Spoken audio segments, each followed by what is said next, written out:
देवियों और देवताओं, दुख जीव का शत्रु है। कोई जीव दुख नहीं चाहता। सतगुरु कबीर कहते हैं, चाहत सुख दुख संग न छाड़ा। आदमी चाहता है सुख, लेकिन दुख उसका साथ छोड़ता नहीं। अथवा दुखदायी काम करने का साथ ये जीव नहीं छोड़ता है। दुख कहाँ से पैदा होता है?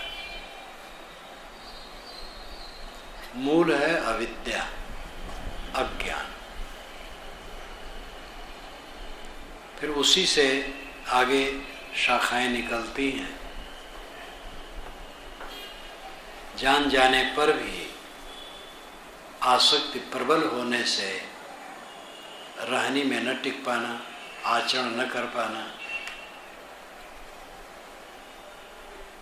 ये जीव देह से भिन्न है, अमर है, नित्य है। क्योंकि भौतिक पदार्थों का लक्षण इसमें नहीं है।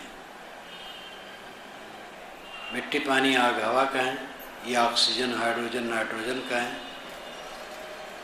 भौतिक पदार्थों का कोई अंश चेतन में नहीं है और भौतिक पदार्थों में चेतना का कोई अंश नहीं।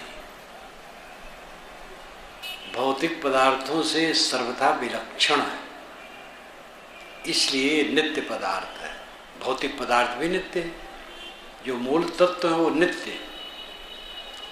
जड़ और चेतन ये दोनों नित्य हैं और अलग अलग हैं। एक दृष्टा है, एक दृश्य है, एक भोग्य है, एक भोक्ता है। जीव भोक्ता है, चेतन भोक्ता है, जड़ भोग्य है। जैसे ये सब मकानात खड़े हैं, इतना बड़ा शहर है और सभी प्राणी यहाँ से चले जाएं, कल्पना कर लो, यहाँ कोई न रहे, तो क्या होगा? मकानों का भोक्ता कौन होगा? व्यर्थ है सब। भोग भोग को नहीं भोगते हैं। दाल भात रोटी सब्जी नहीं खाते हैं, न तो गिलास थाली दाल भात को खाते हैं। भोगने वाला भोक्ता चेतन है। भोग्य अलग है, भोक्ता अलग है। जो दिखाई देता वो दृश्य है और देखने वाला दृष्टा है। जो जानने में आता है वो ज्ञेय है और जो जानता है वो ज्ञाता है। आप ज्ञाता हैं, दृष्टा हैं, बोद्धा हैं। आप में सबका बोध होता है। चेतन जड़ से सर्वथा स्वतंत्र है। वासनावश ये शरीर धारण करता है। वासना से इस शरीर में आया है। शरीर में आ करके वो अपने को देह मानता, मैं देह हूं, और देह संबंधी प्राणियों में ममता करता है। अहमता, इदमता, ममता, मैं, यह, वह इत्यादि की कल्पना करता है और इंद्रियों से प्रतीतमान जगत जो बिल्कुल निकट दिखाई देता है, इसी में अपना तादात्म्य करता है, चिपकता है। और जिसमें वो चिपकता है वो कणों का जोड़ है। दो जगत है, एक पदार्थात्मक और एक मनोमय। पदार्थात्मक जगत कणों का जोड़ है। मनोमय जो अंदर में संकल्प विकल्प होते हैं। तो मानसिक जगत और भौतिक जगत दो जगत है। भौतिक जगत के सारे पदार्थ कणों के जोड़ हैं और मानसिक जगत संकल्प विकल्पों का प्रवाह है। ये दोनों परिवर्तित है। शरीर बदल रहा है, मकान बदल रहा है, साथियों के भी शरीर बदल रहे हैं, चीज़ें बदल रही हैं। घर में जितनी वस्तुएं आपके हैं सब में परिवर्तन निरंतर हो रहा है। और लोगों के जो मन है वो मन भी बदल रहे हैं। पता नहीं क्षण क्षण मन क्या सोचता है। शत्रु का मित्र, मित्र का शत्रु, फिर उदासीन हो जाता है। जिसमें हमारा मोह है वो क्षण क्षण बदलता है, इसलिए हमें दुख होता है। और वो स्व नहीं है, पर है। शरीर स्व नहीं है, अपना नहीं है, पर है। जितने प्राणी पदार्थ हैं पर हैं, स्व नहीं, खुद नहीं, अपने से अलग है। जो अपने से अलग होगा वो मिलेगा, बिछड़ेगा, मन के अनुसार नहीं रहेगा, इसलिए क्लेश होगा। हमारे मन के अनुसार दूसरे का मन नहीं है, दूसरे का मन बदल रहा है। कोई हमसे प्रेम दिखा रहा है, कुछ दिन के बाद प्रेम नहीं करता है, उदासीन हो जाता है, कुछ दिन के बाद विरोधी हो जाता है। ये संसार की कथा है। सब चीजें बदल रही और इन्हीं में मोह है, इसलिए क्लेश है। फिर लोगों के भाव स्वभाव, गुण दोष, सांसारिक पदार्थों की चिपकाहट और भोग वृत्ति होने से जीवन में दोष उत्पन्न होते हैं। आदमी जितना भोगों में लगता है उतना दोष ज़्यादा बढ़ता है। जैसे काम वासना, भोगों में सबसे बड़ी स्थिति इसी की है, काम वासना। काम भोग जीवन में सबसे बड़ा लोग सुख मानते हैं। काम वासना पर अगर संयम है और संयम पूर्वक वो गृहस्थी अनुसार रहता है तो उसका दुख कम रहेगा। दुख तो रहेगा, रास्ता ही दुख है भोग का, नहीं कम रहेगा। और अगर अधिक लंपट होगा तो ज़्यादा दुख होगा, बीमारी बढ़ेगी, मानसिक संकट बढ़ेगा। और ज़्यादा लंपट होगा तो अमर्यादित काम करेगा, पर स्त्री पर पुरुष की प्रवृत्ति बढ़ेगी तो और दुख होगा, बदनाम होगा, लज्जित होगा। और वो और बढ़ जाएगी तो हिंसा हत्या भी करेगा इसके लिए, तो जेल दंड ये सब भी होगा।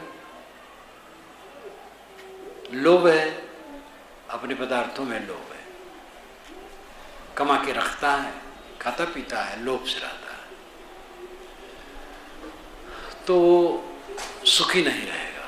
और अगर लोभ से नहीं रहता है, मर्यादित संयम से रहता है, वस्तुओं का संग्रह रखता है, उसका उचित खर्च करता है, समय से जहाँ उचित है खर्च करना चाहिए करता है, तो उसका दुख कम रहता है। और अगर ज़्यादा लोभ करेगा तो दुख बढ़ेगा, मानसिक तनाव बढ़ेगा। और ज़्यादा लोभ रहेगा तो फिर बेईमानी का काम करेगा। ज़्यादा लोभ करने से बेईमानी शुरू होती है। और ज़्यादा लोभ होगा तो और मोटा काम दूसरे की चीज़ को हड़पने के लिए करेगा। और ज़्यादा लोभ बढ़ जाएगा तो चोरी डाका भी करेगा, गबन भी करेगा, दुख बढ़ता चला जाएगा। भोग में जितनी प्रवृत्ति होगी अधिक, उतने दोष जीवन के पैदा होते हैं और वो दोष जीवन को दुख देते हैं। काम क्रोध लोभ 3 नरक के द्वार कहे जाते हैं। उसमें मुख्य काम है। काम सफल होने पर लोभ बढ़ता है और काम विफल होने पर क्रोध बढ़ता है। इसलिए काम क्रोध स्वतंत्र नहीं है, क्रोध लोभ स्वतंत्र नहीं है, काम की धुरी पर ही नाचते हैं। काम सफल हुआ लोभ बढ़ गए, काम विफल हुआ, कामना पूरी नहीं हुई, क्रोध बढ़ गया। काम जितना शांत होता है क्रोध लोग उतने शांत होते हैं। काम का अर्थ एक ही नहीं है जो लोग अर्थ लगाते हैं।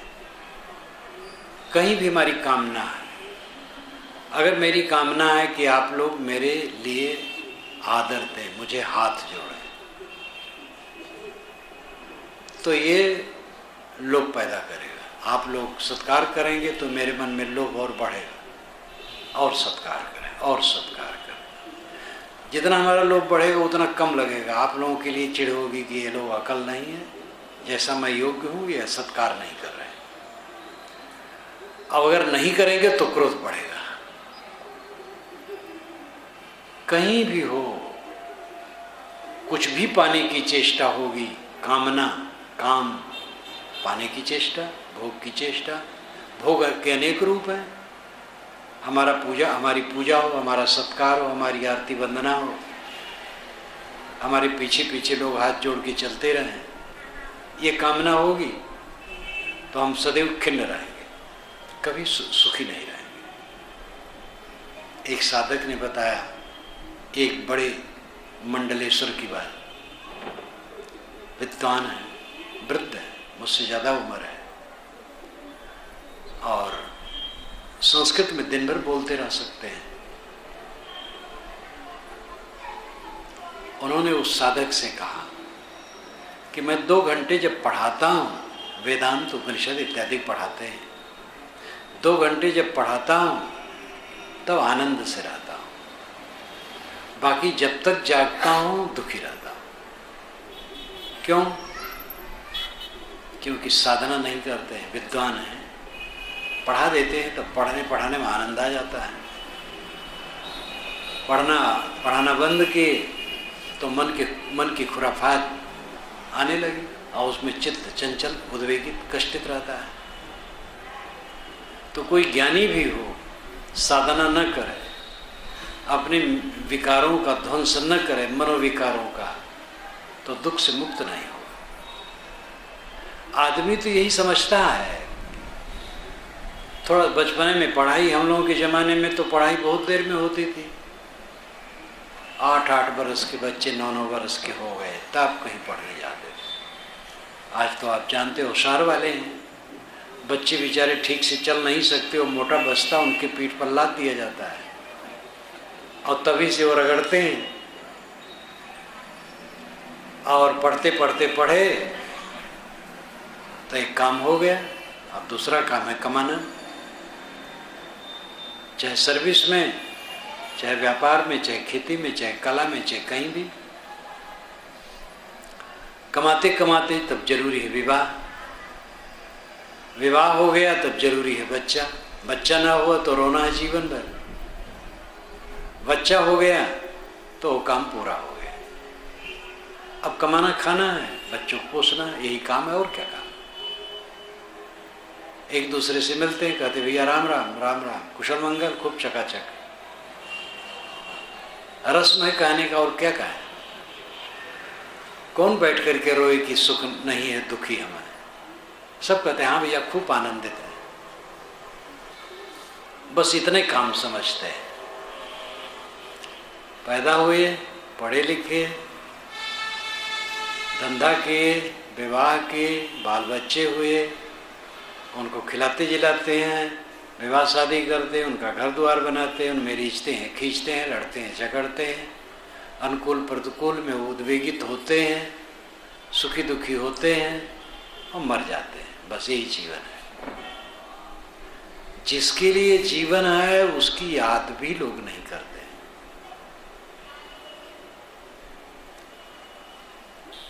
जो आदमी अच्छे लोग कहलाते हैं वे भी सुबह से शाम तक खुराफाती संस्कार ग्रहण करते हैं। जो अच्छे लोग कहलाते हैं, राग करेंगे, द्वेष करेंगे, मन इधर चलेगा चंचलता में, वो सब सोचेंगे। अच्छे लोगों की बात है। जो खुराफाती हैं, दूसरे के साथ दुश्मनी करते हैं, गाली देते हैं, कट करते हैं, षड्यंत्र करते हैं, दूसरे को नुकसान पहुंचाना चाहते हैं, दूसरे का धन छीनते हैं, दूसरे की इज्जत आबरू पर कुदृष्टि करते हैं, ऐसे लोग तो दुखी रहेंगे। सज्जन लोग जो अपनी कमाई खाते हैं,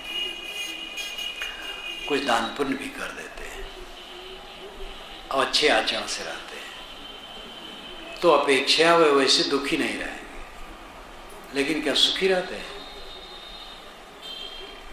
अबोध तो है ही। दुनिया मोह माया से घिरी है, आप देख रहे हैं। मोह माया में वो भी घिरे हैं। भोग प्रवृत्ति, सूक्ष्म राग द्वेष, सांसारिक लालसाएं, उनमें विघ्न होने पर उद्वेग, और सुबह से शाम तक जो कुछ देखते सुनते करते भोगते हैं उनके संस्कारों की खुराफात, ये सब मन में जमा होगी। चैन से नहीं रहेंगे, उनका भी मन बेचैन रहेगा। मन में शांति और सच्चा सुख तो तब आएगा जब ये समझा जाए कि हमारे जीवन का फल कल्याण है, कल्याण का मतलब है परम आनंद में जीना, परम सुख में जीना, सब समय सुखी रहना, चित्त आनंद कंद रहना, ये हमारे जीवन का फल है।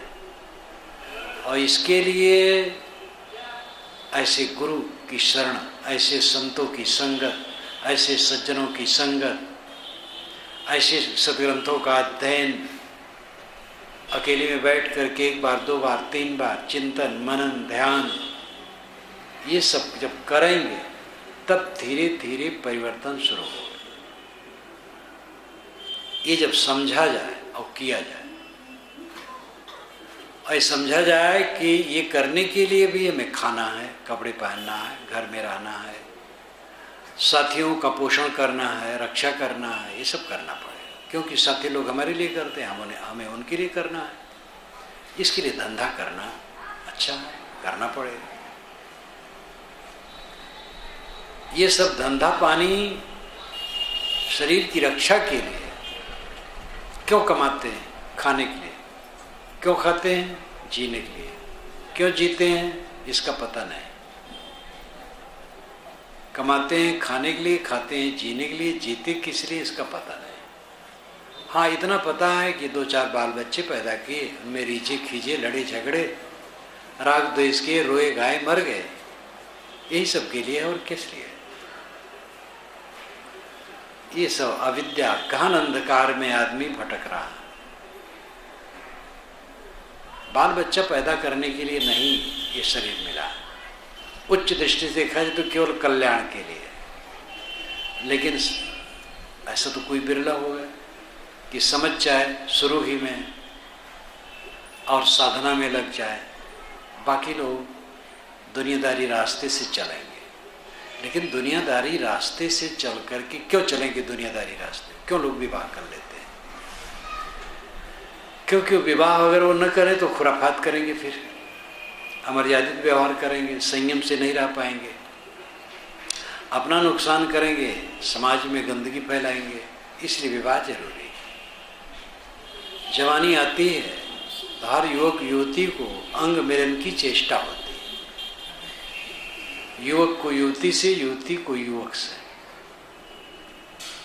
इस चेष्टा को समझ करके, इसको चित्त से हटा करके परमात्मा से मिलने की चेष्टा हो, ये कितने लोगों को हो सकती है? हमें अंग मिलन की चेष्टा नहीं करनी।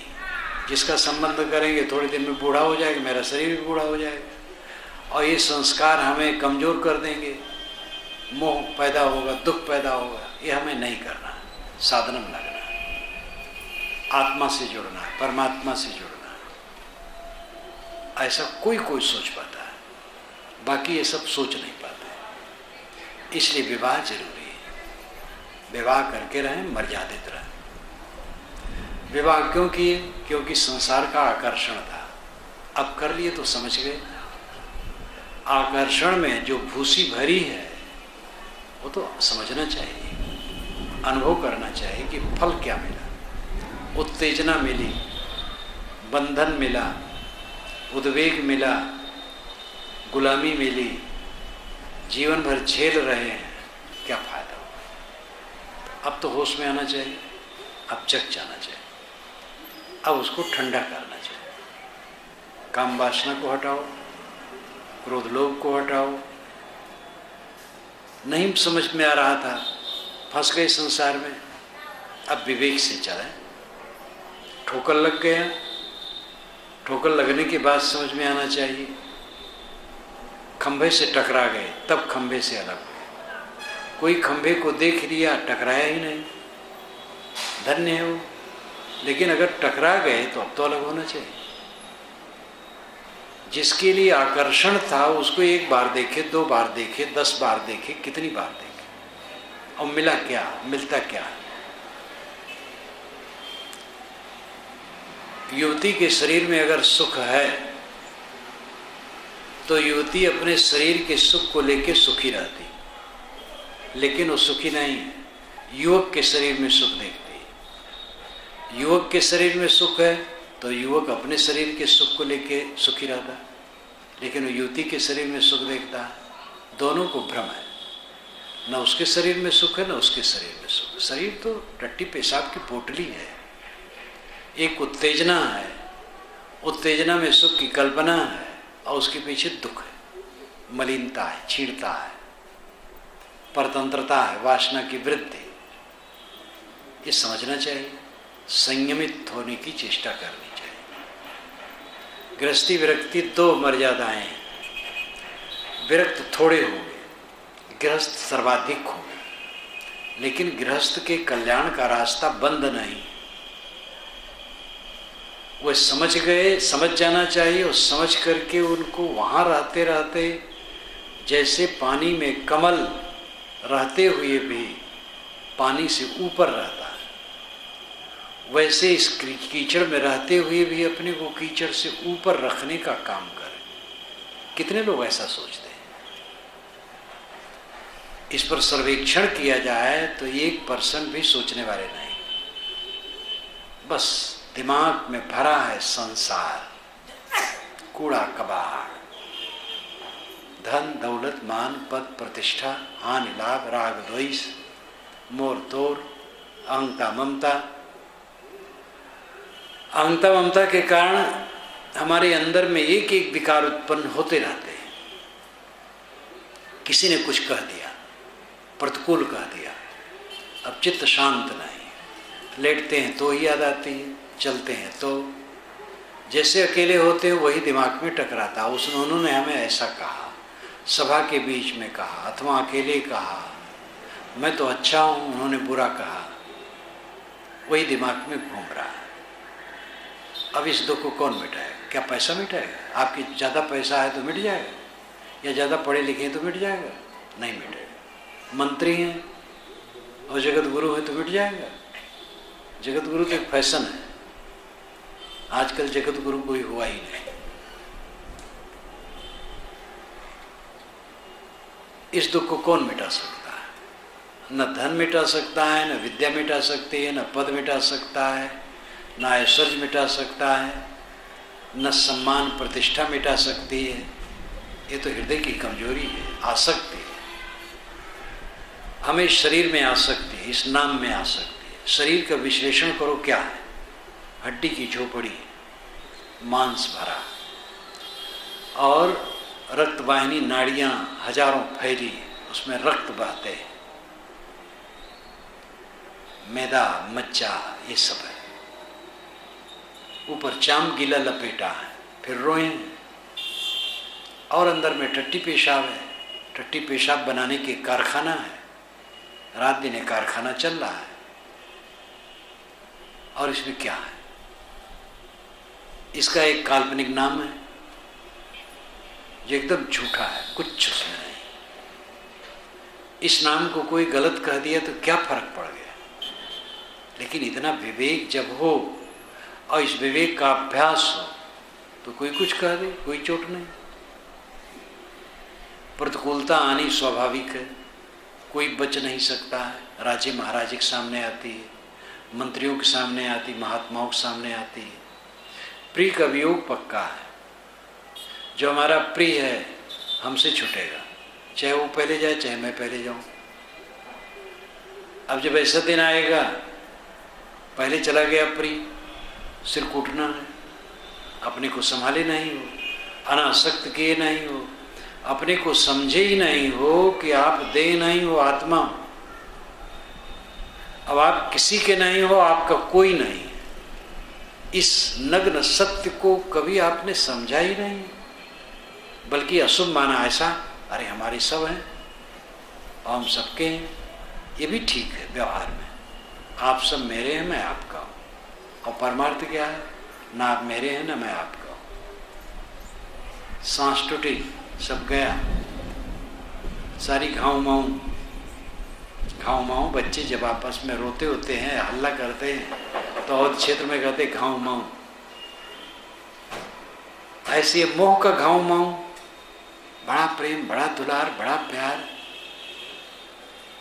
लेकिन ये सब कुछ किसी का नहीं रहेगा, सब बिखर जाएगा। इस तथ्य को निरंतर नहीं देखोगे तो आसक्ति मिटेगी नहीं, अहंकार मिटेगा नहीं। किसी से कह दो तुम अहंकारी हो, फनफना उठेगा सांप की तरह, फिर सिद्ध हो जाएगा अहंकारी। लेकिन आप ऐसा किसी को कह करके उसकी परीक्षा न लो, अपनी परीक्षा दो, आप में कितना अहंकार है। हमारा अहंकार हमें जलाता है, हमें अपने अहंकार को मिटाना है, लेकिन ये अहंकार इतना जबरदस्त है कि ऐसे नहीं मिटता है, रगड़ना होता है तब मिटता है। अनादि काल का अध्यास है। बड़े बड़े ज्ञानी मुनि भी वासनाओं को जीत किस लिए नहीं पाते हैं कि ज्ञानी है, शास्त्रों के विद्वान हैं, प्रवक्ता हैं, और शास्त्रों के मंत्रों का विश्लेषण बड़ी सूक्ष्मता से कर लेते हैं, बारीकी से। लेकिन क्रोध, काम, लोभ, द्वेष, ईर्ष्या, चिंता, उद्वेग, असंतुलन में जलते रहते हैं, क्योंकि काम नहीं करते, साधना नहीं करते। अहंता ममता का विसर्जन मुख्य साधना। कोई नाम जप, कोई मंत्र जप, पूजा पाठ, ये सब अपनी अपनी जगह ठीक है, उनकी निंदा नहीं। नमाज कोई पढ़ता है, कोई पूजा करता है, कोई प्रार्थना करता है, कोई मंत्र जपता है, कोई नाम जपता है, कोई तीर्थ में घूम आता है, सब ठीक है, कुछ न कुछ करते हैं अच्छा, सात्विक भावना थोड़ी उदय होगी। असली भजन है अहंता ममता का त्याग। शरीर में अहंता ममता, नाम रूप में अहंता ममता, और शरीर और नाम रूप के साथ सारा ऐश्वर्य जो उपलब्ध है हमें, उस सब में अहंता ममता। ये बिना जाने अहंता ममता अंदर में होती रहती है। हम समझते हैं हमें कोई अहंकार नहीं, और अहंता ममता जमती चली जाती है और रुलाती है। जब हम दुखी होते हैं क्यों? अहंता ममता के कारण। आप कह सकते हैं कि आखिर परिवार है, बाल बच्चे हैं, और उनमें कोई कष्ट हुआ तो हम कैसे न दुखी हो? ठीक है, दुखी हो, कौन रोकता है? खूब दुखी हो। आप कह सकते हो क्या दुख से रहित रह सकते हैं? बिल्कुल रह सकते हैं। सेवा करो, कोई मर गया तो दुखी होने जी जाए तो खूब रो लो। अगर वो जीने वाला नहीं तो दुखी होने से क्या मतलब है? सेवा करो, जो बच गए हैं उनकी सेवा करो। घाटा हो गया है तो रोने से अगर पैसा आ जाए घर में तो बहुत बढ़िया, रो लो, मेहनत करो, फिर बढ़ जाएगा, बढ़ जाएगा। घाटे में भी खाने मिलेगा, मुनाफे में भी मिलेगा। जब मुनाफा हो जाएगा तो आप 2-2 कुंतल नहीं खाएंगे, और घाटा हो जाएगा तो ये बात नहीं आधा पेट खाएंगे, सब समय खाएंगे। घाटा कहाँ हुआ है? मुनाफा में हुआ है। आप माता के पेट से 10-20 लाख रुपए लाए होते और उसमें घट जाता तो घाटा मानना चाहिए। यहीं आए हैं, यहीं मिला है, यहीं गया है। इधर का पानी उधर जाता है, कपड़ा सूख जाता है। नदी के पानी, पोखरक पानी नदियम जाए, हमार धोतिया झुराए जाए, ये अवध क्षेत्र की कहावत है। बच्चे, हम लोग भी बचपन में नहाते थे तालाब में, तो 2 बच्चे 2 की धोती ऐसे पकड़ लेते थे और लहराते थे और यही मंत्र कहते थे, तलवक पानी नदियम जाए, हमार धोतिया झुराए जाए। ये अवधी भाषा की वानगी भी आप ले लें, ये अवधी भाषा है। हमार धोतिया झुराए जाए, तलवक पानी नदियम जाए, हमार धोतिया झुराए जाए। ताल का पानी हमारे कपड़े में लगा है, वो नदी में चला जाए और हमारी धोती सूख जाए। तो विश्वास करते थे ऐसा कहोगे तो जल्दी सूख जाए। और ऐसी कोई बात नहीं, वो तो हवा और गर्मी से सूखने वाले। तो ऐसे इधर की चीज उधर चली गई, काम हो गया, बस रहेगा क्या? हमारे पास रुपए थे, हम चल रहे थे, टिकट कटा लिए, उसमें खर्च हुआ। भूख लगी, एक जगह फल खरीद लिए, पैसा चला गया उधर, तो टिकट जिसने दिया, टिकट काटने वाले के पास पैसा चला गया। टिकट हमारे पास आया, टिकट आया, जब गाड़ी से उतरे टिकट दे दिए, न दे तो भी बेकार है। काम हो गया, पैसा वहाँ गया, टिकट फिर गया, काम हो गया। पैसा दे के फल खरीद लिए, पैसा चला गया फल वाले के पास और फल खा लिए, काम हो गया, न फल रह गया न पैसा रह गया। जीवन भर आप देखिए कमाए क्या रहा और क्या रहेगा, बस तलो पानी नदी में जाता है और धोती सूख जाती है, काम हो गया। और इसी को लोग कमाई समझते, एक कमाई है। कमाई नहीं, ये व्यवहार है। कमाई तो है मन की निर्मलता। अगर काम वासना की लोलुपता पहले से घटी है तो आपकी कमाई बढ़िया।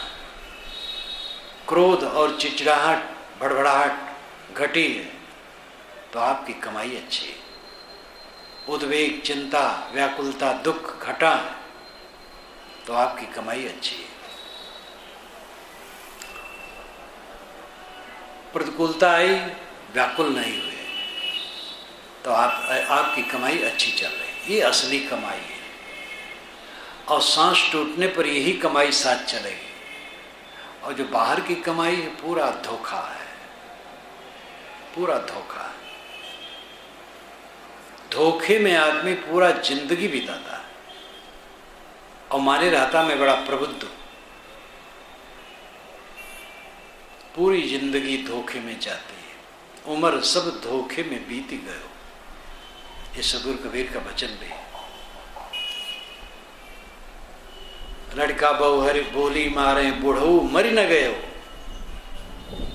बुढ़ऊ चिड़चिड़ा रहे हैं तो बहू कहती बढ़ऊ तो मरो ना ही अभी तक, सिर खाए ले।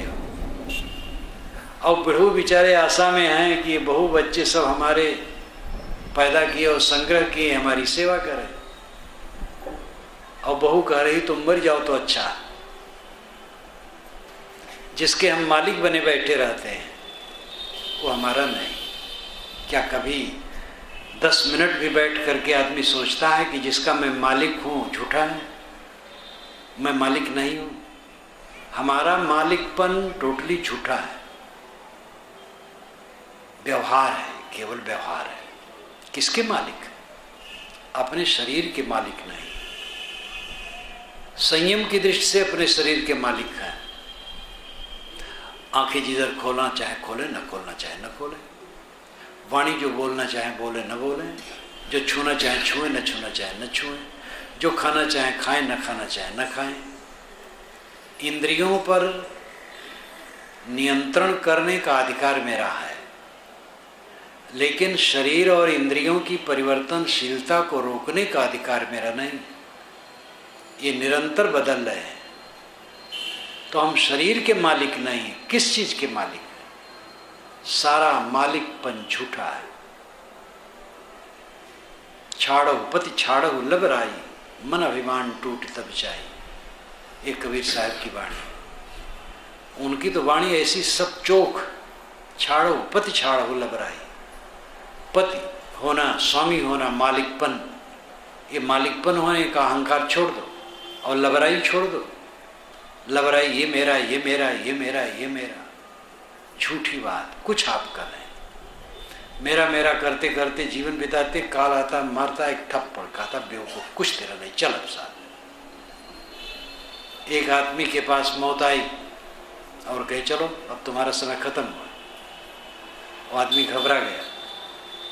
उसने मौत से कहा कि अभी मुझे कई काम करने हैं, अब आपको अगर आना था तो नोटिस दे देना चाहिए, मैं काम कर लेता। मौत ने कहा मैंने कई नोटिस दी हैं।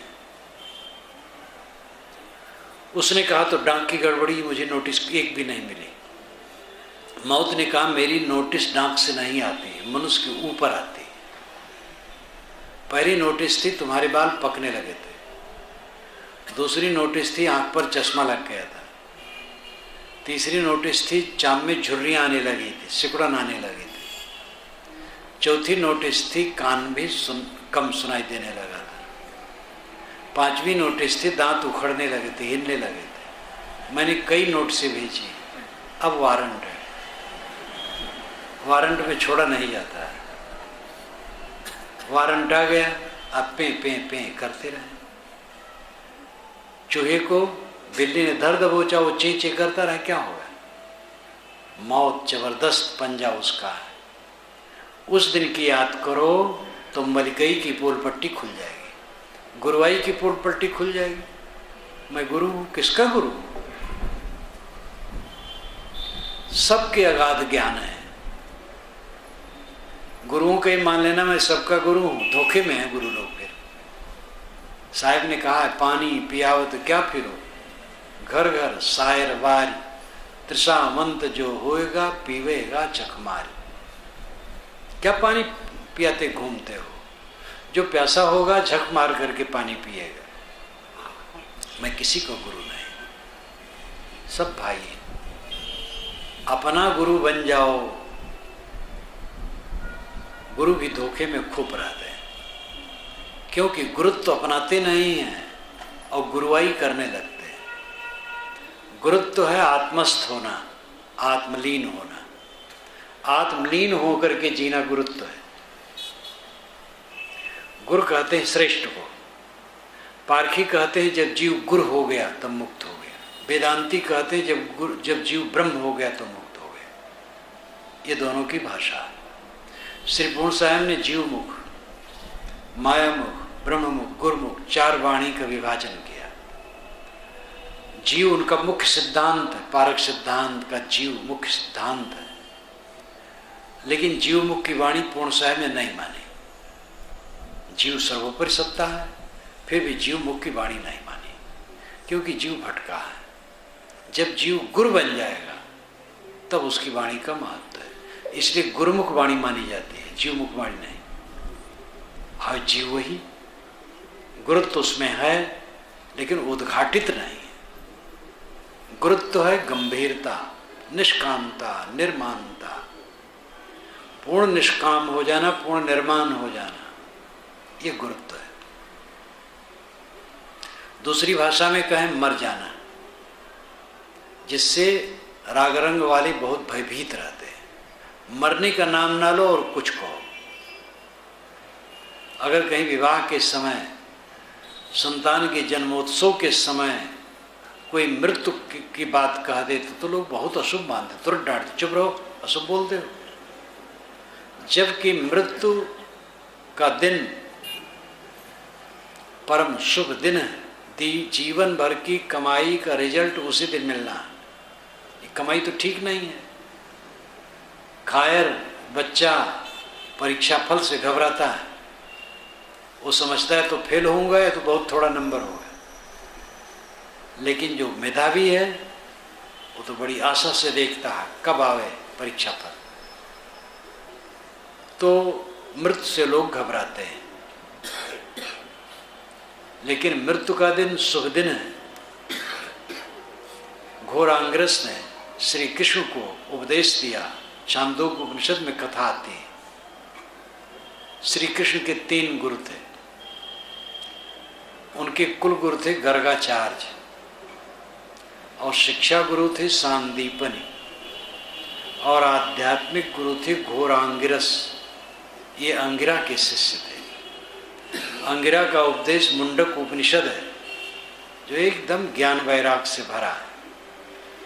और उन्हीं के उपदेश पा करके घोर अंगिरस, अंगिरस के शिष्य इसलिए अंगिरस, घोर उनका नाम था। और अंगिरा के शिष्य होने से अंगिरस कहा जाता था। उनके पास श्री कृष्ण गए, वासुदेव कृष्ण, जो कि वही कृष्ण है जिनको आगे चल करके परब्रह्म लोग मान ले। और उनसे ज्ञान चाहे तो उन्होंने जीवन यज्ञ का उपदेश किया, जीवन यज्ञ। और उन्होंने कहा खाते पीते काम धाम करते सब तरफ अनासक्त रहना, ये उसकी दीक्षा है। 5 अवयव बताया। अंतिम में बताया कि मृत्यु और व्रत, यज्ञ के जो अंग होते उसी को लेकर के, जो यज्ञ में होता उसी का नाम लेकर के जीवन यज्ञ के विषम घटाया। विस्तार से पढ़ना हो तो उपनिषद सौरभ में आप पढ़ सकते हैं। अंतिम में अवभृत, यज्ञ का अंतिम कर्मकांड है अवभृत। ये वैदिक भाषा है। अवभृत का मतलब है यज्ञांत स्नान। यज्ञ पूरा हो गया तो स्नान कर लिया, स्नान करके साफ कपड़ा पहन लिया और पुरोहित उसको एक संस्कार देता है, बस छोड़ देता, काम खत्म हो गया। यज्ञ के आखिर में जो स्नान होता है उसको अवभृत कहते हैं। घोरांग्रस ने कहा है कृष्ण, जीवन के आखिर में जो मृत्यु आती है ये जीवन का अवभृत है। जिसका जीवन यज्ञ है उसका मृत्यु अवभृत है। जैसे यज्ञ करते समय तमाम मैल वैल कूड़ा कचरा लगा होगा तो नहा लिया, साफ हो गया, ऐसे इस जीवन में ज्ञानी निष्काम है, निर्माण है, जीवन मुक्त है, क्लेश रहित है, सदैव आनंद कंद है। लेकिन देह में जब तक है ठंडी लगती है, गर्मी लगती है, भूख लगती है, प्यास लगती है, कोई अपमान करता है, कोई सम्मान करता है, ये सब प्रपंच सामने आता है। लेकिन जब मृत्यु हो गई तो अवृत हो गया, पूरा स्नान कर लिया, ये झंझट खत्म। मुक्त तो था ही नहीं, उसे न शरीर की इच्छा, न भोग की इच्छा, न देखने की इच्छा, न सुनने की इच्छा, कुछ इच्छा नहीं। वो अपनी परमानंद में है, परमानंद में है, परम सुखी। उसको तो अपना घर मिल गया है। संत सदा सोई परमानिक जो निज घर की सुधि पाए, ये श्री रामराज साहब ने कहा है संत पंचग्रंथी में। पंचग्रंथी पुस्तक बीजक का प्रथम भाष्य है जो भावात्मक है, पत्यात्मक, और पंचग्रंथी सदैव मूल्यवान रहेगी। संत सदा सोई परमानिक जो निज घर की सुधि पाए, वही संत सदैव प्रामाणिक है जिन्होंने अपने घर की सुधि पाई। अपना घर क्या है? आत्मा। आप जब सो जाते हैं तो आत्मा में चले जाते हैं, इसलिए सुसुप्ति उसको कहते हैं। स्व अपीत सुसुप्त। सुसुप्त में दो पद है, स्व और अपीत। स्व नाम खुद, अपीत नाम पाना, खुद को पाना सुसुप्ति। जागृत अवस्था में हम प्रपंच को प्राप्त होते हैं, पांचों विषय, पांचों ज्ञानेंद्रियों से प्रतीतमान जगत, हानि लाभ, सुख दुख, संयोग वियोग, तमाम झंझट। और सपना में जाते हैं तो इस झंझट के प्रतिबिंब, वहाँ भी झंझट। और जब गाढ़ी नींद में चले गए, सुपित हो गए, सुपित हो गए, स्वयं को पा गए, बस क्लेश रहित। शारीरिक व्याधि से, असाध्य रोग से कोई ग्रसित है, बहुत बड़ा कर्जी है, बदनाम है, तिरस्कृत है, लेकिन गाढ़ी नींद में कोई दुख नहीं, क्योंकि आत्मा अपने में लौट जाता है। लेकिन वो बोधजन्य नहीं है, अवस्थाजन्य है। ज्ञान और साधना का फल वो नहीं है, देह की अवस्था का फल है। इसलिए दुख तो नहीं है, जैसे नींद खुली फिर दुख स्वरूप, क्योंकि अबोध है, अबोध मिटा नहीं है। लेकिन जिस ज्ञानी के जीवन में शरीर रहते रहते अबोध मिट गया, सारी आसक्ति मिट गई, सारी अहंकार कामनाएं मिट गई, वो जागते जागते सुसुप्त है, सुपित है, अपने को प्राप्त है। शेते सुखम कस्तु समाधि निष्ठा। सुख से कौन सोता है? जो समाधि में लीन है। अपना घर समाधि स्वरूप स्थित अपना घर है। दिन भर आप काम करते हैं, थके मादे घर में आए, आराम से खा पी के सो जाते हैं। घर न हो, झोपड़ी न हो, कहीं कुछ आधार न हो, कहीं सोने की जगह न हो तो आदमी पगला जाएगा। सब पागल क्यों है? क्योंकि सोने वाले घर को जानते नहीं हैं। देखने में वैसे बाहर से पागल नहीं, भीतर से पागल है। भीतर भीतर सब पागल है। जो जितना अपना पागलपन कम करे वही धन्य है। मन का अव्यवस्थित भटकना पागलपन है। तो ये पागलपन अंदर अंदर चलता रहता है। इस पागलपन को मिटा देना सच्चा भजन है।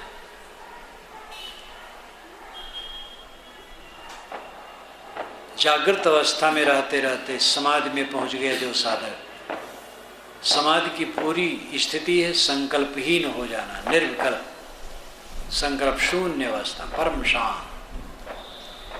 यह न आवे तो साक्षी भाव में रहो, जो संकल्प आवे उनको हटा दो। विचार करो, सब परिवर्तनशील है। जिनमें हमारा मोह है वो रहने वाला नहीं, देखते देखते खो जाने वाला है। बारंबार ये विचार का प्रवाह जितना चलेगा मन का क्लेश मिटेगा।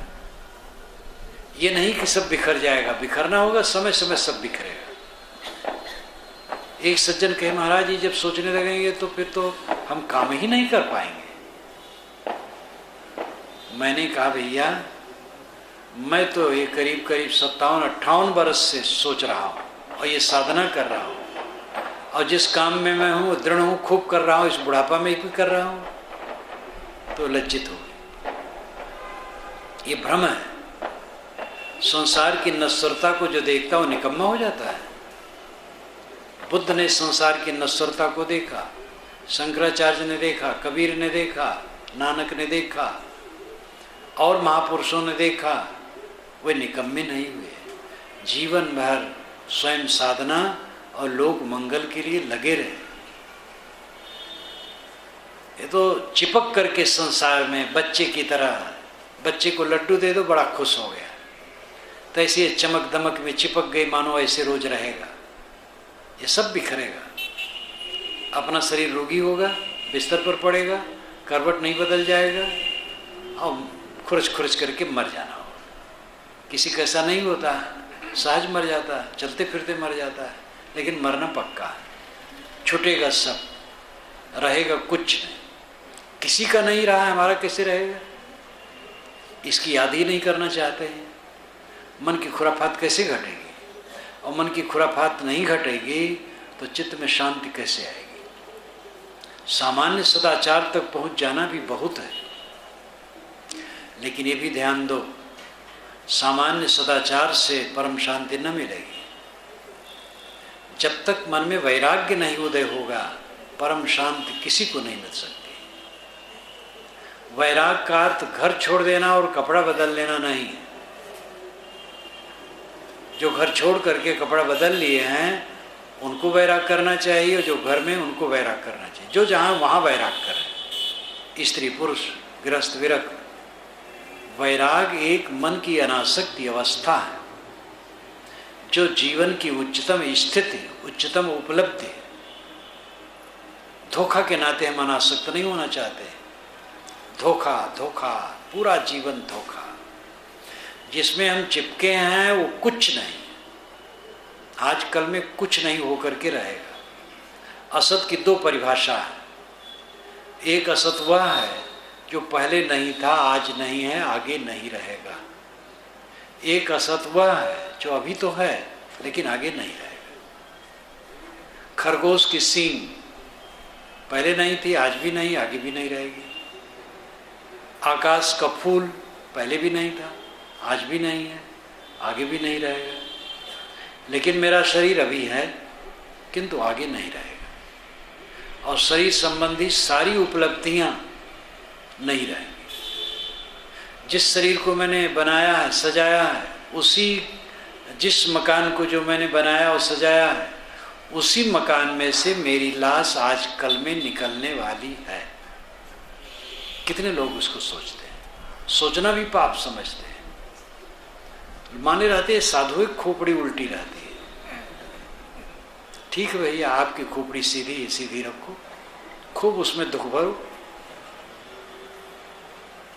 मरे बिना सुख न पाओगे, ध्यान दो। मरे बिना सुख नहीं पाओगे। तो क्या फांसी लगा ले?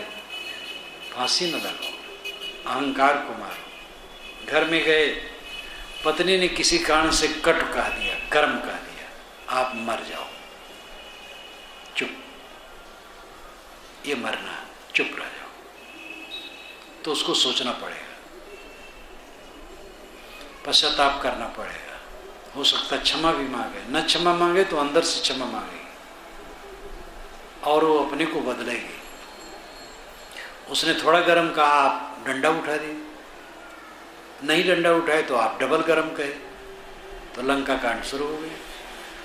चलो अपना चलो, दूसरा चले। मरने का अर्थ है अहंकार ममकार को मारना। ये कल्याण का रास्ता है, मोक्ष का रास्ता है। अपने को मिटाए बिना कोई अपने को नहीं पाएगा। दाना खाक में मिलकर गुले गुलजार होता है, बीज मिट्टी में मिल करके पौधे उगते हैं, तब फूल खिलते हैं और फल आते हैं। अपने को मिटाए बिना कोई अपने को नहीं पा सकता। अपने को मिटाए बिना अपने को पाएंगे मतलब क्या है? जो हमारी मिथ्या वस्तुओं में अपनापन लगा है, उस अपनापन को मिटाए बिना जो मेरा अपना स्वतः सत्व है, उसको हम नहीं पा सकते। हमारा अपनत्व तो देह में है, ये कूड़े कचड़े में। विवेक करके देखो, शरीर मेरा कूड़ा कचड़ा है, मेरे चारों तरफ कूड़ा कचड़ा है, सबका शरीर कूड़ा कचड़ा है, घर द्वार सब क्या है? कूड़ा कचड़ा है, कबाड़ है। ये कबाड़ को हम उपलब्धि माने हैं। शरीर कबाड़ है, इस कबाड़ के लिए कुछ कबाड़ की जरूरत है, इतना ही समझो बस। और ये कबाड़ कबाड़ में मिल जाएगा बस। आप इस कबाड़ से रहित शुद्ध बुद्ध निर्मल है, परम स्वरूप है, आत्मा है, ब्रह्म है, परमात्मा है, राम है, खुदा है, गॉड है। जो भी शब्द कहना चाहो कहा। खुदा गाट बाहर से कहीं कुछ नहीं मिलेगा, किसी को नहीं मिलता। भ्रम है लोगों को कि परमात्मा के दर्शन होते हैं, परमात्मा मिलता है। वेदों शास्त्रों में कहीं नहीं लिखा परमात्मा के दर्शन होते हैं। दर्शन तो दृश्य का होता है, वो तो दृष्टा है, देखने वाला है, सबका ज्ञाता है। उसको कौन जान सकता है? वो आप है, आप सबको जानते हैं। आत्मा सबका ज्ञाता है। अपने आत्मा में लौट आना, परमात्मा को पाना है। परमात्मा को पाने के चक्कर में न रहो, मन के कूड़े कचड़े को बुहारने का काम करो।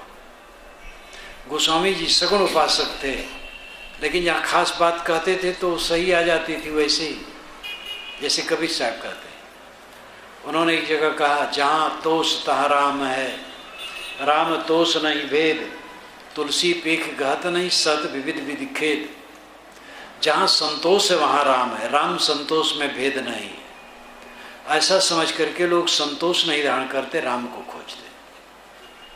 अब बिल्कुल कबीर साहब की बात हो गई, नानक साहब की बात हो गई, उपनिषद के ऋषियों की बात हो गई, बुद्ध की बात हो गई, महावीर की बात हो गई, सूफी संतों की बात हो गई, यानी पूरे आत्मज्ञानी जितनी दुनिया में है सब की बात हो गई। जहाँ तोष तहाँ राम है, राम को खोजते हो। अरे संतोष है बस वही राम है, राम तोष नहीं भेद, तुलसी पे घात नहीं, साथ भी खेत। संतोष को पकड़ते नहीं हो, राम को खोजते हो। इसका मतलब है राम कहीं बाहर नहीं है। संतोष लाओ, बस राम तो तुम सब तुम्हारा स्वरूप ही है। पाई वस्तु खोई जाती है। भगवान मिलेगा तो खो जाएगा, मोक्ष मिलेगा तो खो जाएगा। भगवान मोक्ष आपका अस्तित्व है, आपका होना है, आपसे बढ़कर के कुछ नहीं। अपने को पहचानो, और अपने पर जो लादी लदी है कूड़ा कचड़ा की, उसको बुहारो। एक एक काम है, क्रोध को निकालो, काम को निकालो, मोह को निकालो, आसक्ति को निकालो, देहाभिमान को निकालो, देहाभिमान के साथ जुड़ी हुई तमाम अहंताएं ममताएं निकालो। और इसके लिए अकेले में रोज बैठो, 1 बार 2 बार 3 बार 4 बार अवसर निकालो। ऐसे ज्ञान के ग्रंथ को पढ़ो और ऐसे साधक संतों से मिलो, उनके साथ कुछ रह लो, शक्ति अर्जित करो।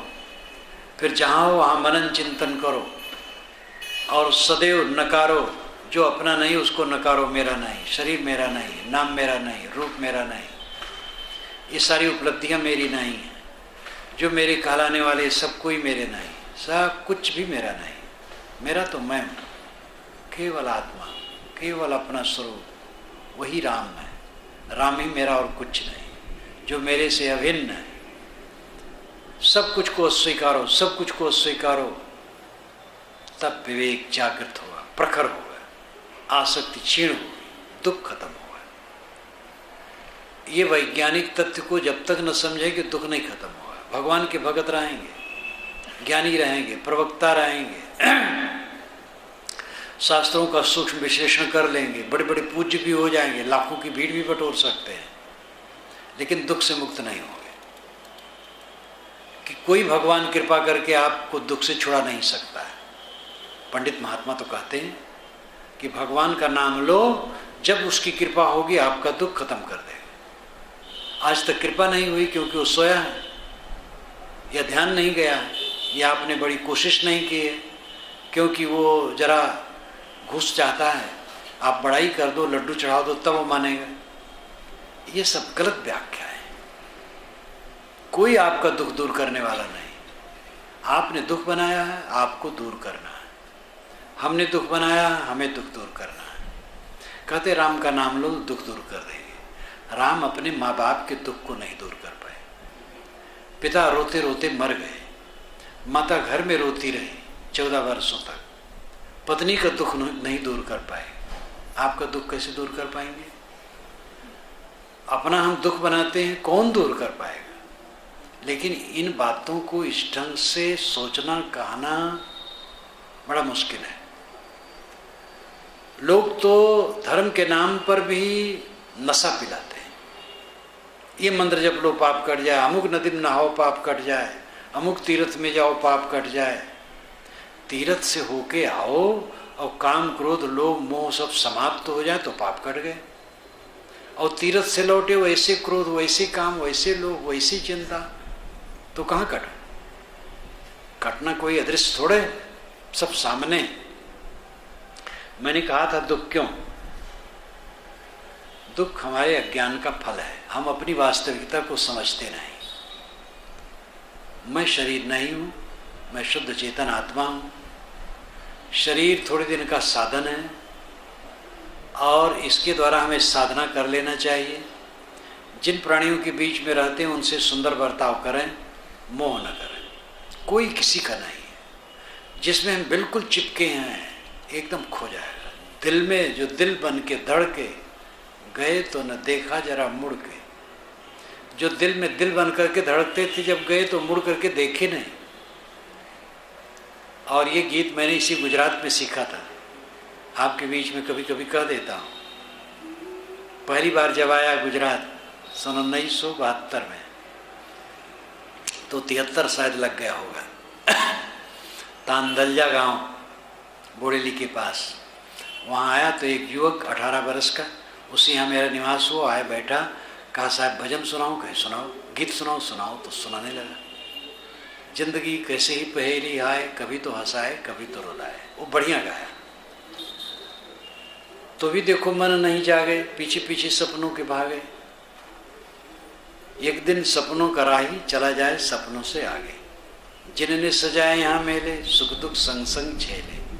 वही चुनकर खामोशी अकेले चले जाए कहाँ। दिल में जो दिल बन के धड़के गए तो न देखा जरा मुड़ के।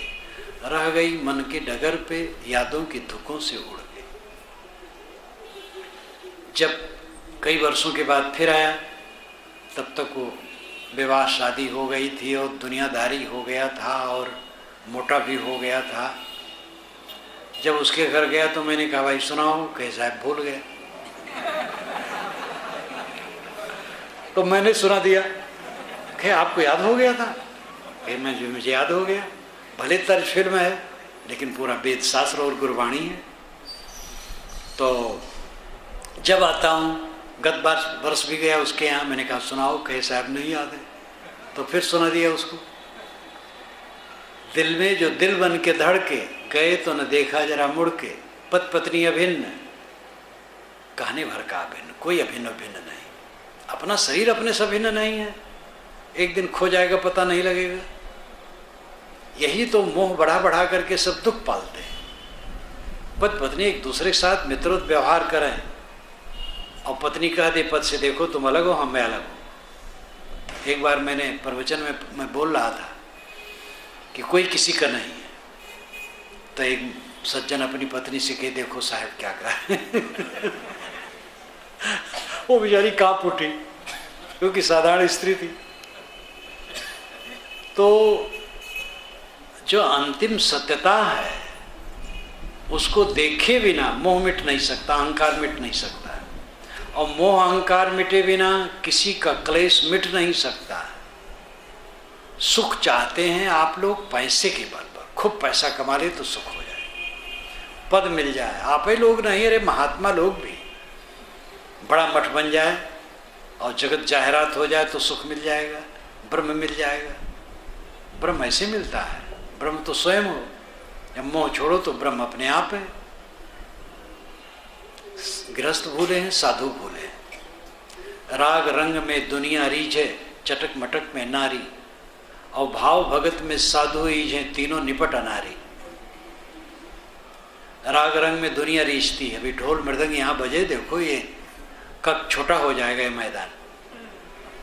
और राग रंग में दुनिया, चटक मटक में नारी, ये देवियाँ चटक मटक में रीझ जाती हैं। तमाम ये गहना वो गहना, कान छदाओ नाक छदाओ, चेलिक साज, अभी भी हाथ में हथकड़ी, पैर में बेड़ी, गले में तौ, ये डाले हैं जेल खाना के सब सामान। तो चटक मटक में नारी और भाव भगत में साधु रीझ।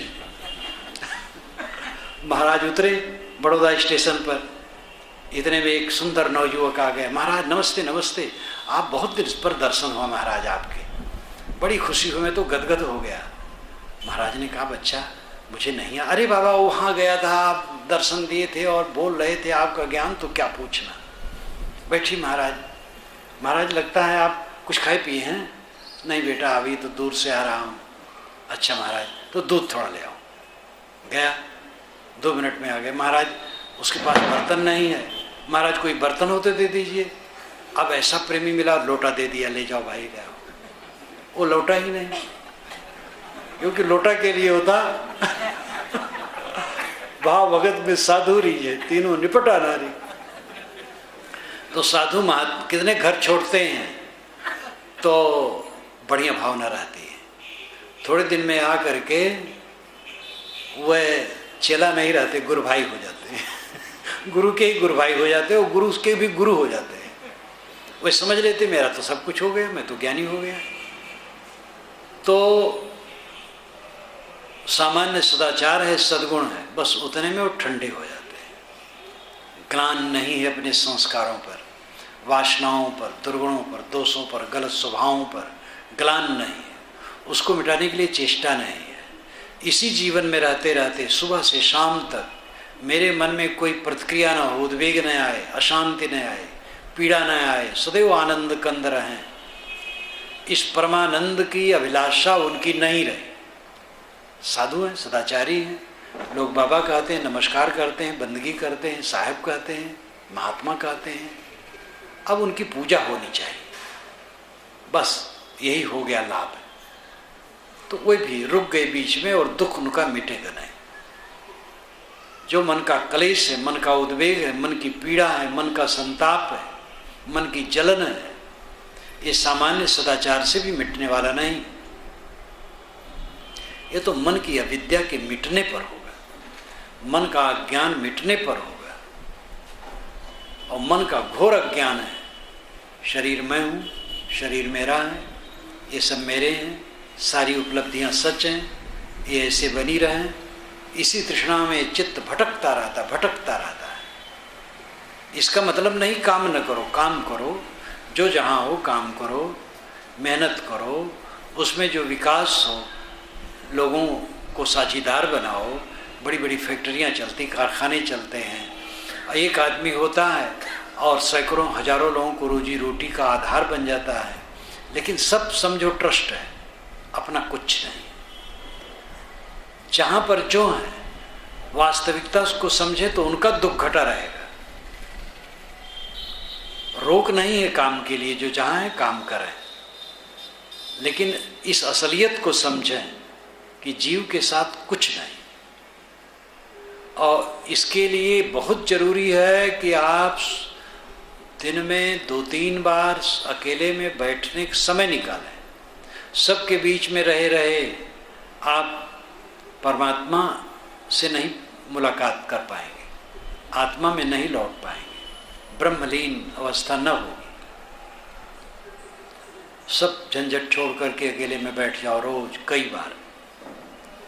उतना जो न बैठ सके तो 1-2 बार सही अकेले में बैठो और जो ज्ञान पाए उस पर चिंतन मनन करो।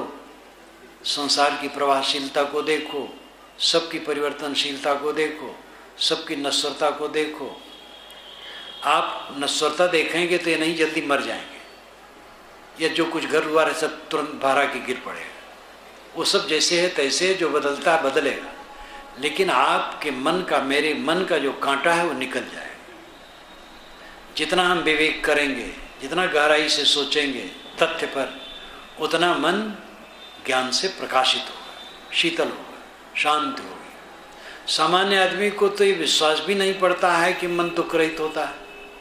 मुझे याद है करीब करीब 30 वर्ष हो रहे होंगे, मैं अयोध्या की तरफ यात्रा कर रहा था, बस में बैठा था, तो एक सज्जन बैठे थे, करीब 60 वर्ष के रहे होंगे। तो मैं तो उन पर ध्यान नहीं दिया, वो ध्यान दिए होंगे।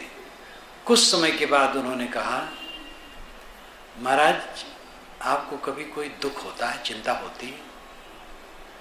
मैंने कहा मुझे तो कोई चिंता नहीं, कोई दुख नहीं। कहे महाराज ऐसा भी होता है, कुछ तो होते होगा। मैंने कहा कुछ भी नहीं होता। कहीं बड़ा आश्चर्य है। मैंने कहा कुछ आश्चर्य नहीं, आप भी स्वयं ये काम करो, आपको स्वयं उपलब्ध हो जाए, जो मैं हूँ वही आप है। अपने को उलझा उलझा करके सब दुखी है। खाना नहीं मिलता है इसलिए हो सकता है कोई दुखी हो, खाना मिलता है, कपड़ा मिलता है, सोने की जगह मिलती है, लेकिन सब दुखी है। झोपड़ी में दुख है, महलों में दुख है, निर्धनों में दुख है, धनियों में दुख है, अशिक्षितों में दुख है, शिक्षितों में दुख है, सामान्य में दुख है, पूजित प्रतिष्ठित में दुख है। अविवेक, अज्ञान, आसक्ति, मोह, अहंता, ममता, मानसिक विकार, कूड़ा कचरा त्यागे बिना कोई सुखी हो ही नहीं सकता। इस पर ध्यान दें, मनन चिंतन करें। मैंने कल भी कहा था कि प्रवचन में तो आपके चित्त को ठोकर दिया जाता है कि जग जाए, और जग करके स्वयं लग जाए। 3 दिन का प्रवचन हो रहा है, फिर जहाँ तहाँ ठंडे रहें तो क्या होगा? सुन करके फिर लग जाए खुद और काम करें।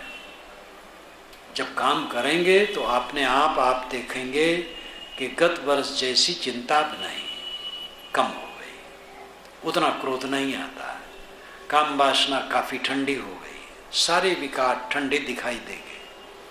जितना प्रकाश के तरफ चलो अंधकार खत्म होता जाएगा। ये काम सबको करना है, भगवान कर देगा। कौन सा आपके लिए उपकार भगवान करे? शरीर मिला है, इतनी बड़ी पृथ्वी मिली है, इस पर आप घूम रहे हैं। हम लोग यहाँ बैठे हैं कि हमारे नाम से रजिस्ट्रेशन है और लाभ दे रहे हैं। ये हवाएं जो मुझे लग रही हैं, क्या हवाएं मेरे नाम से रजिस्टर्ड हैं? लेकिन लाभ ले रहे हैं। चांद आकाश में तब चमकता है, तारे चमकते हैं, सूरज हमें शक्ति दे रहा है, बड़े बड़े सागर की लहरें, उसका प्रभाव हमारे ऊपर आ रहा है। अनंत विश्व ब्रह्मांड हमें वरदान दे रहा है। सब तरफ से मानो आशीर्वाद की वर्षा हो रही है। हम स्वयं पापी हैं जो सत्य को समझते ही नहीं हैं। कल्याण का काम करने के लिए जीवन मिला तो यहाँ कुछ दूसरे कर रहे हैं। मोह ममता बना करके बैठे। मोह ममता बनाने की क्या जरूरत है? काम करो, आए हो, दूसरे हित करो, अपना काम करो, दूसरे काम करो, विवेक से रहो। आजकल में छोड़ देना, सब कुछ मिट जाना है। इस चीज को समझने की जरूरत है। नहीं समझेंगे दुख कभी नहीं मिटेगा। भगवान की कृपा, शास्त्र की कृपा, गुरु की कृपा, सबकी कृपा है। अपनी कृपा अपने ऊपर नहीं, और अपनी कृपा अपने ऊपर हुए बिना कोई कृपा सफल नहीं होगी। इसलिए उत्तिष्ठ जागृत परात्परा निबोधत, ये श्रुत वचन पर ध्यान दे, उठो जागो, बड़े पुरुषों के पास जाकर के बोध प्राप्त करो। सदुर कबीर कहते, कर वहिया बला अपनी छाड़ बिरानी आस, जाके आंगन नदिया बहे सो कसमरे प्यास। आपके आंगन में नदी बहती है और आप प्यासे। सारी उपलब्धियां हैं। अभी पैर न होते तो हम चल न पाते, हाथ न होते सेवा न कर पाते, आंखें न होती देख न पाते, जबान न होती बोल न पाते, बुद्धि बिगड़ गई होती तो नालिक पानी पीते। सब कुछ शुभ है, इतनी योग्यता बढ़िया मिली है। अब इतनी बढ़िया योग्यता को खुराफात में बिताते हैं, कूड़े कचड़े में बिताते हैं, माटी गोबर की केवल उन्नत में बिताते हैं, आत्मोन्नत का ध्यान ही नहीं है, तो दुख कैसे मिटेगा? दुख को समझें। मैंने कहा था जीव का दुख शत्रु है। जीव दुख को शत्रु मानता, दुख बिल्कुल नहीं चाहता है, लेकिन चाहत सुख दुख संग न छाड़ा, दुखदायी काम छोड़ता नहीं। दुखदायी काम छोड़ें, ज्ञान में लगें, साधना में लगें, अपने को सुधारें, इसी से मंगल है। मैं अपनी वाणी को विराम देता हूँ।